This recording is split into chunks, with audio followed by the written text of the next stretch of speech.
आपका घर बड़ा है छोटा है वो मायना नहीं रखता।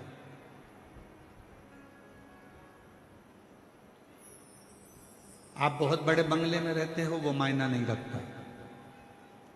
आप छोटे से मकान में रहते हो वो मायना नहीं रखता।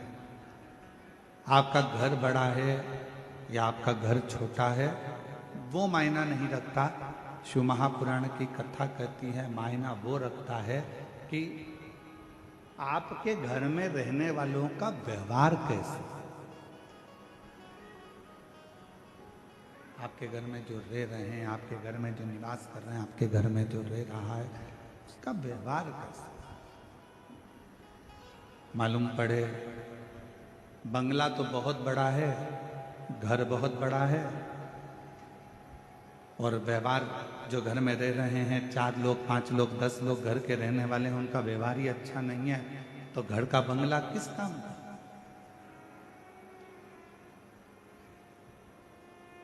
घर बड़ा है या घर छोटा है उस वो कोई मायना नहीं रखता, पर मायना रखता है तुम्हारे घर का व्यवहार।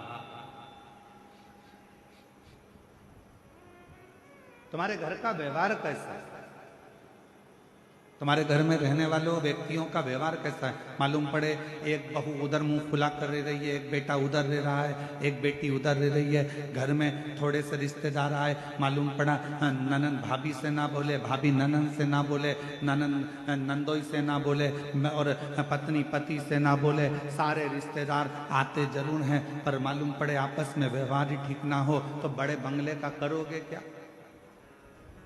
मकान बड़ा या मकान छोटा होने से व्यक्ति के जीवन में सुख नहीं है। धन का बिस्तर मिल जाए पर नींद को तरसे नैन और कांटों पर भी सोकर आए किसी के मन को चैन। कोई कारण होगा। मालूम पड़े डनलप का गद्दा लगा है, एसी लगा है, खूब जोरदार मलमल की रजाई भी है, तकिया भी बिल्कुल एकदम कोमल है और बड़े आराम से कमरा भी बिल्कुल क्लीन साफ एकदम बढ़िया है और मालूम पड़े धन का बिस्तर मिल जाए पर नींद को तरसे ने। घर बड़ा है, बंगला बड़ा है, गाड़ी बड़ी है, कमरा बड़ा है, पलंग बड़ा है, गादी बड़ी है, तकिया बड़ा है, सारे सुख अपने आप उस कमरे के अंदर। ऐसा कोई सुख नहीं है जो तुम्हारे सोने के कमरे में नहीं है। और फिर भी तुमको रात को सोते समय एक ना एक गोली खाकर सोना पड़ रहा है।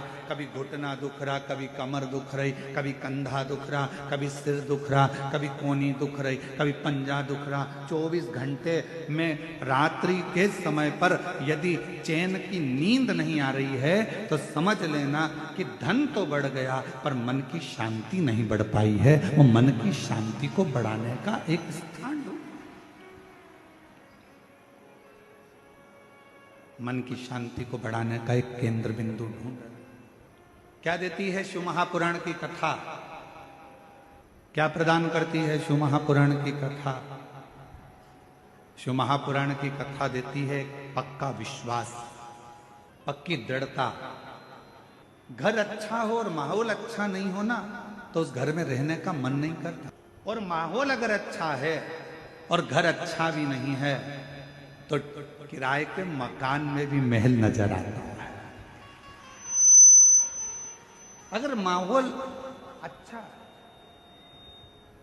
मकान अच्छा नहीं है, मान लो मकान अच्छा नहीं है और माहौल अच्छा है तो किराए के मकान में भी सुख नजर आता है, किराए के मकान में भी आनंद नजर आता है, किराए के मकान में भी आनंद की अनुभूति होती है।